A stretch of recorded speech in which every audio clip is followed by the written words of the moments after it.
that it's going to take in clinic. Yeah. For, just as far as the extra load in clinic. But if they're like 15-minute visits, then it should be no big deal. Okay, they shouldn't be. We just have to get specific measurements. And we already have the blood measurements, so we can get those those are already taken care of, so we don't have to worry about those. It's just height and weight and measurements around their waist and arms and legs and stuff like that. And then checking their hearts, they have to have like EKGs and stuff done. They all have to have EKG? Mm-hmm.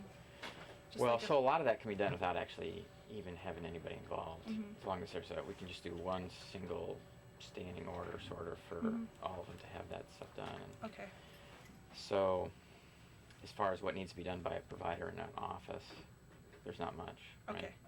I can find the list. Tell me, I need to just have the specifics of what exactly I'll get the list and then I can coordinate. I can figure it out from there. Okay. Sounds good. Okay. I'll look up that right now. All right. Okay. Thanks.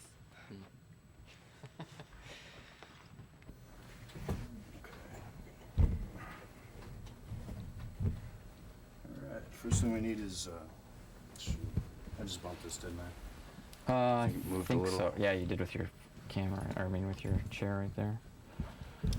First thing I'll need is your name and the spelling of it. Okay. So you can just go ahead. Okay. Kirk Scofield, Kirk Scofield.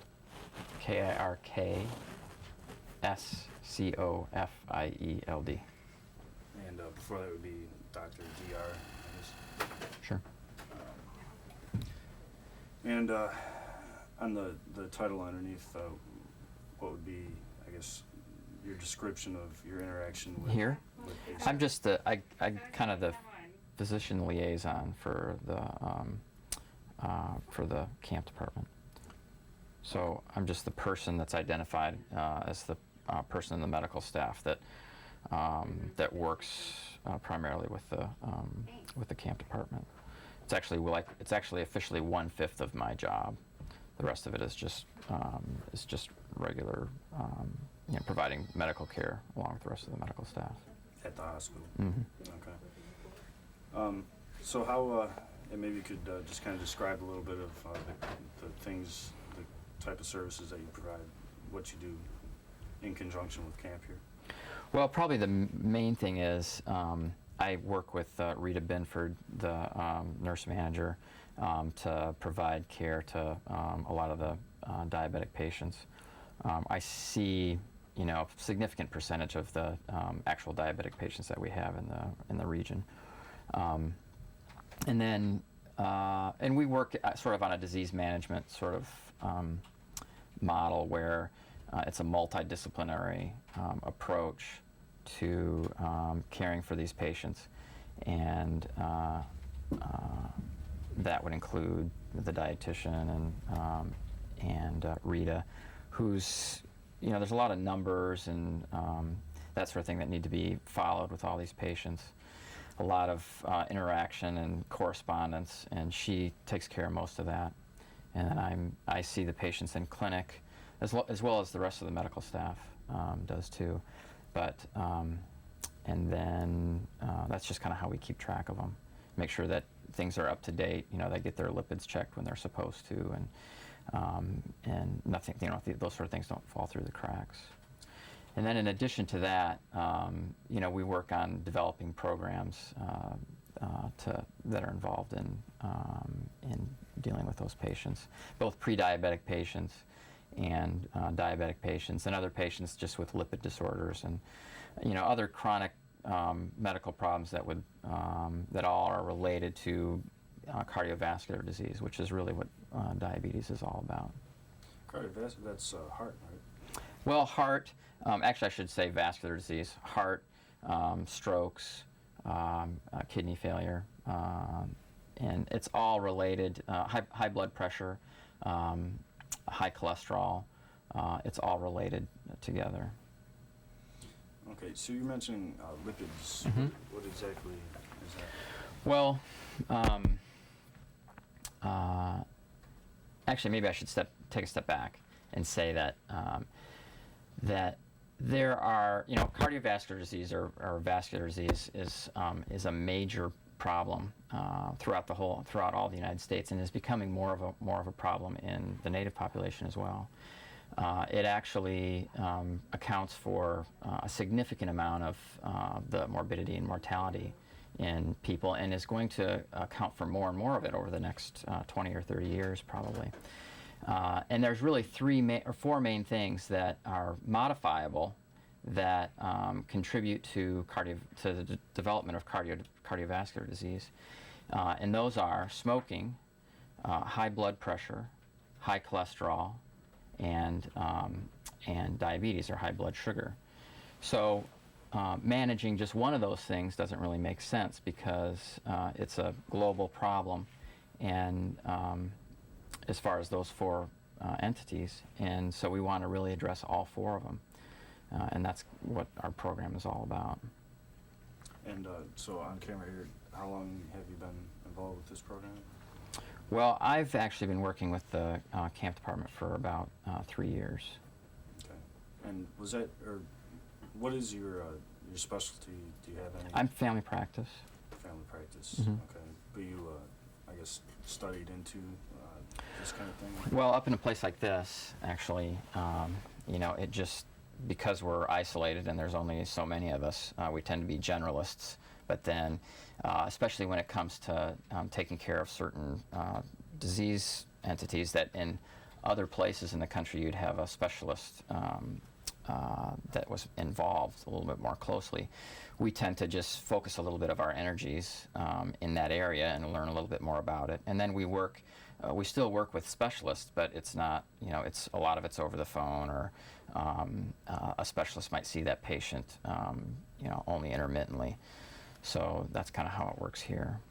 So are there diabetes specialists up here?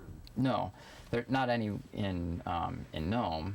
The nearest person that really specializes in diabetes is in Anchorage, so that's 500 miles away. And we have, and that person comes up and helps with our care just once a year, so that she comes in and provides a clinic for our patients for a week once a year. Once a year. Mm-hmm. When is that? In summertime or wintertime? Actually, it just occurred last week, so it's usually in February. Okay. So how big a problem from a medical standpoint is diabetes? Well, across the country, I think that they're projecting that within 20 or 30 years, about 1 in every 3 people, 3 to 4 people in the country will have diabetes. If the current rates of obesity and the increases in obesity and diabetes continue on, that's sort of what's projected. It's much less than that now, although because diabetes is such a big problem to the person who actually has it, as far as them developing chronic problems and vascular disease later on, it does, you know, take up quite a bit of like the healthcare dollars now, and those people are the people who have diabetes utilize a lot of medical care. So even though there's not as many now, there will be, are a lot of problems that each one of them has, I guess. I didn't answer that very well. Oh, that's right. So they're using a lot of healthcare dollars then. So it's an expensive thing to treat. It's a very expensive thing to treat. Do you find a lot of people that have diabetes, I guess, maybe don't necessarily have the proper health care that pays for it all? Do they have problems, you know, trying to pay for it? Or? Well, as in a lot of other medical problems, it tends to be people who are at the lower range of socioeconomically that have a little bit more diabetes, and it also tends to be minorities. The Native American population tends to have a higher amount of diabetes, as do Hispanics and African Americans. So those people tend to be also the ones that tend to have more problems with medical care, as far as paying for medical care. Native Americans have medical care through the Indian Health Service, So they don't really have out-of-pocket costs, but there are some issues at times with access to care in that system. So yeah. And from what I'm hearing now, this is almost sounding like there's almost even an economic thing that's going to come to a head coming up with, you're saying 1 out of every 3 Sure. people is going to be having this, disease. Sure. And with the state of, medical care and, HMOs and that kind of thing, would you think that this is the kind of thing that healthcare providers, Medicaid, and that kind of deal, are they going to maybe start trying to withdraw their coverage for this kind of thing? Or Right. Well, that's a very interesting question, and I think people who study the epidemiology of healthcare in the United States are realizing that we're driving 70 miles an hour towards a brick wall, and that is going to hit us eventually as the population ages, and as we have a tendency, we've had a tendency over the last 30 years or so to become increasingly less healthy in what we eat, in our activity level, in our weight, and all those. If you add up the fact that we're going to have more people who are older, and you add up the fact that more of those people are going to be overweight, more of those people are eating unhealthy, and they're going to have more and more medical problems. You can see that an increasing amount of our healthcare, of our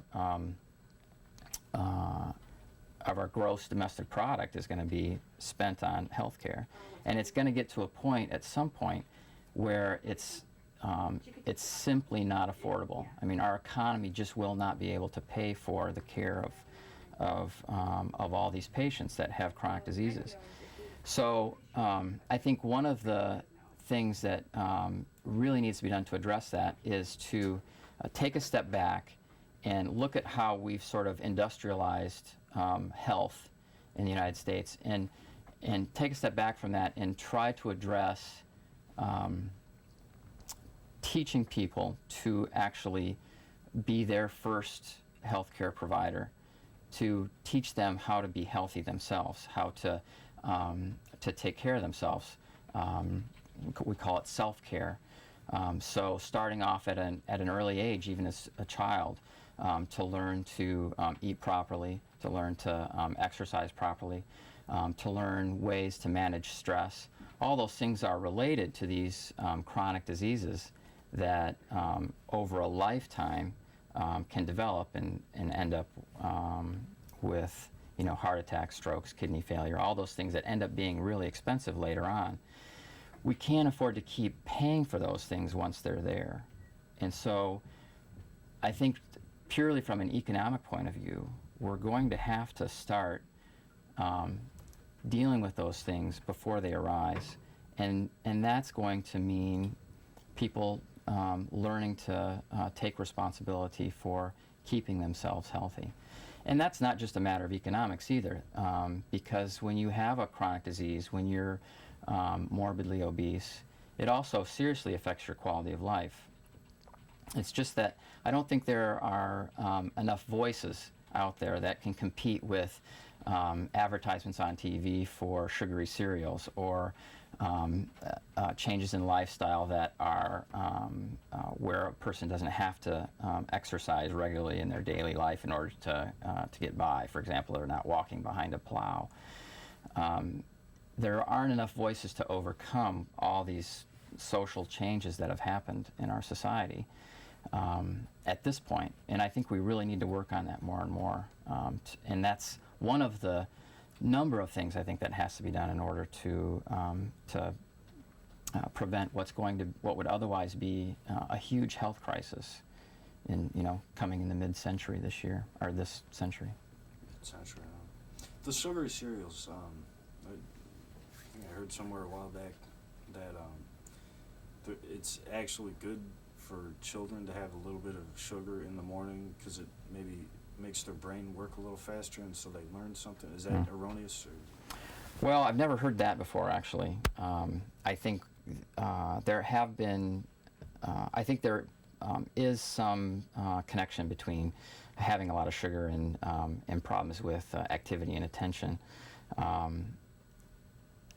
And it's important to have carbohydrates. It's not that sugar is one type of carbohydrate, and it's important to have some carbohydrates because that provides energy for the brain and all the rest of the body. But the problem with really sugary foods is that it gives you a sudden burst of blood sugar and then it falls off. So it's actually not. I can't imagine that could be the case. Although I haven't really heard that at all. I think it was like a nutrition teacher I had once in college or whatever. Yeah. There was something else. One other thing about sugary cereals is that kind of brings up just an issue with food advertising. If you look at and do a survey of all the different foods that are advertised, the vast majority of those foods that are advertised on TV, especially ones that are advertised for kids and are targeted to kids, if a nutritionist looked at those foods, they would consider them unhealthy. But those foods are manufactured. And so it's a business. It's an industry, and that's why they're advertised. And I think that that has that significantly contributes to how we eat. You don't see very many advertisements for broccoli or for you might see some for oatmeal, but you don't see foods that are really healthy for you advertised. And since watching TV and mass media is a really important part of our society, it does have a significant impact on how we eat. The same is true for fast food. Fast food companies really spend a lot of money on advertising, as do soft drink companies. So the market really has created sort of a lack of balance in what people are stimulated and induced to eat. And we're just a very small voice with very little money behind us. Not just us, but people who are interested in health and trying to make people healthier have very little money, and it's hard to balance that. So I guess you guys got to try to find more like government grants for advertising or something. Well, there are people that are involved in that, and that's not something that we're specifically involved in. But it is part of the problem, and I think as the problem becomes more and more acute, there'll be a little bit more energy in that direction. But right now, it's sort of smoldering, and not everybody, I think, is seeing the fact that we are speeding towards this brick wall. But in the coming years, I think that'll become more and more apparent. So you're thinking mid-century? Well, I'm not an expert in public health, so I'm not really the person to give you specifics. But I think people who are experts in public health, calculate out that the amount of our gross domestic product that'll just be used to cover Medicare, which is only part of healthcare, a fairly small part, except for people over the age of 65, is going to become enormous. And society really just can't afford to spend that much of what it makes just fixing the problems that arise because of unhealthy lifestyles. And so we want to try and make those lifestyles healthy before those problems arise. So back to the children getting diabetes. Mm-hmm. So it used to be pretty much you thought of diabetes as primarily an older person or just more the morbidly obese kind of thing. Mm-hmm. And now we're seeing it in children. Mm-hmm. Is it that the foods are becoming so processed that they're getting into the human body quicker or something like that, or is it that just kids are eating more of it? Or Right. what? Well, type 2 diabetes has traditionally been what we called adult onset diabetes because it usually didn't arise until later on in life. And now there are more and more older children and adolescents and teenagers who are starting to develop it. And it's probably related to a couple different things. One is the increasing amount of sugary foods and processed foods. Also, in addition to sugar, it's also things like white bread and French fries, those sort of things that are high in carbohydrate and low in fiber. The increasing amount of soft drinks that kids are drinking, the increasing size of soft drinks, for example, instead of a 12-ounce can, now kids are drinking 24-ounce bottles. The fact that people are eating more and more fast food, which is generally unhealthy. That's all the diet part of it. But then in addition to that, kids are spending less and less time being active. It used to be that play was a fairly active thing, but now as more and more kids are spending more time in front of the TV, not moving, and also watching more and more commercials for unhealthy foods. And with the increasing popularity of video games, where they spend, they're moving their fingers, but that's about all they're doing. You basically just have less activity. You have fewer calories burned, more calories taken in, and particularly more processed carbohydrates, which have a tendency to cause more weight gain and contribute to the development of diabetes a little bit more often. That the problem has become that is now being seen earlier and earlier in life. So when you have when the population was getting diabetes when they were 40 or 50, you only had a certain number of years to to try and manage that problem. But when you have kids who are developing diabetes in their teens, or young adults in their 20s, not only do we have to pay to take care of them for all that period of time, their quality of life is going to be severely affected for a large percentage of their life, which is really unfortunate, both for them and for society. Maybe you could go into the symptoms of diabetes a little bit. Well, the problem with diabetes is that at the time when we would like to catch it and start working with a patient that has diabetes, it really doesn't have any symptoms. It doesn't make you feel sick. The classic symptoms of diabetes have always been said to be urinating more frequently than normal, being thirsty more than normal, and feeling like you need to eat more than normal, being hungry a lot. And that occurs because you are not able to utilize the sugar that you take in as fuel, and it comes out in the urine. So, and when it comes out in the urine, it takes a lot of water with it. So you're just putting a lot more water through your system, and you're needing to eat more because you're wasting a lot of calories that you eat because it's just being urinated out instead of being used for energy. So those symptoms arise, but it usually only arises when diabetes has become severe, when we're way, way, way behind the 8 ball in trying to care for it. So one of our challenges is to try to address, to try and identify patients that are at high risk and test them before they have any idea that they have diabetes, before they feel ill at all. The problems that we want to address are problems that occur over a period of time having diabetes. So eventually, diabetes will cause you to develop cardiovascular disease, chest pain, heart attacks, strokes, problems in your feet and in your legs, kidney failure, blindness, those sort of problems. But those occur usually after you've had diabetes for a while. So, and once they're there, you're very limited on what you can do for those conditions. So treatment really needs to be early on, preferably before someone actually develops diabetes. Treating those lifestyle problems that are going to cause a person to develop diabetes, trying to help keep somebody's weight down or help them lose weight and keep it off. Trying to improve their activity level, increase their activity level, trying to get their cholesterol down, trying to lower their blood pressure.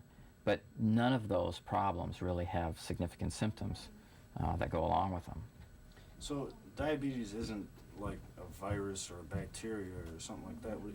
It's some kind of thing that's triggered by like excess sugar and other various lifestyle things that like forces some kind of switch in like body makeup or something, or chemistry? Well, there's two things really that diabetes is related to. One of them is your genes, your what your family has given you in terms of your body type, or your I guess you could say your body type. And there's not really anything you can do about that. And that has probably always been the case. But the second part of it is something that is related to your environment and how you interact with your environment, basically. The second part of it is, when it comes right down to what's going on in your body, is related to something we call visceral fat. And that is not the fat that is, under your skin, but the fat that develops. It's blinking. Yeah.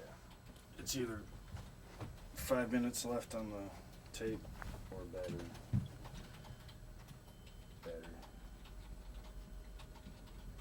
You got a couple minutes and I'll switch tapes. Okay. It's something we call visceral fat, which is fat that accumulates inside of your abdomen around the intestines. And so the classic appearance of that is somebody who's sort of with a beer belly or a little pudge. Some people need a lot of pudge or a lot of beer belly in order to develop diabetes, and some people need very little. But for the most part, type 2 diabetes, which is the type of diabetes that is growing and growing in frequency, and accounts for about 90% or more of diabetes now, is related to an increase in that visceral fat, and then chemical factors that are released by that fat and cause a person to become resistant to the insulin that they make. Normally what insulin does is it circulates in the blood, it's stimulated when you eat something, and it helps, it actually stimulates the cells and the tissues in the body to take up the sugar that has been absorbed from the stomach. So sugar is absorbed from the stomach. Sugar and carbohydrates of all kinds are absorbed from the stomach. They become what we call blood sugar or glucose. And then that circulates around in the body as sort of the fuel that makes all the parts of our body work, that runs our body, that gives us energy. But that sugar can't get from the blood system, from the blood vessel, into the tissue without a special key, and that is insulin. What happens when you develop increasing amounts of visceral fat is that there's factors that are secreted that go into the blood that cause you to become resistant